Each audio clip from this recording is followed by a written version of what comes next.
ও খুনের পর খুন করেই যাচ্ছে, ওকে আমরা কিছুতে ধরতে পারছি না, ওকে যেভাবে হোক ধরতে হবে। হ্যাঁ স্যার, আপনি ঠিকই বলেছেন, ওকে না ধরলে ও আরো খুন করবে।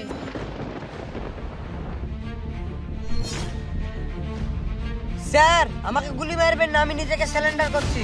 তুই কি ভেবেছিস এতগুলো খুন করেছিস আর আমি সেগুলো ভুলে যাব? স্যার ও যখন সিলিন্ডার করছে তাহলে ওকে মারতে হবে না। না অসীম, যদি ওকে ছেড়ে দিই ও আবার খুন করবে।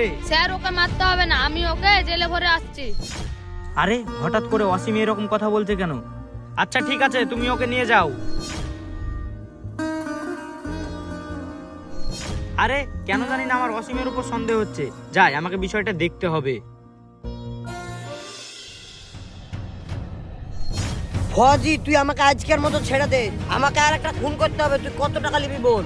আমাকে 5 কোটি দিতে হবে, তাহলে পরে ছেড়বো। আরে আমি যেটা সন্দেহ করেছিলাম সেটাই, এটার একটা প্রতিবাদ করতেই হবে। আমি প্রথমে ভুল করেছিলাম, আমার তোকে তখনই মেরে দেওয়া ঠিক ছিল।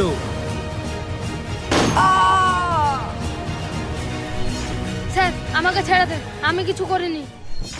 একটা আর্মি হয়ে তুমি এরকম করছো, তোমার বেঁচে থাকা মানায় না।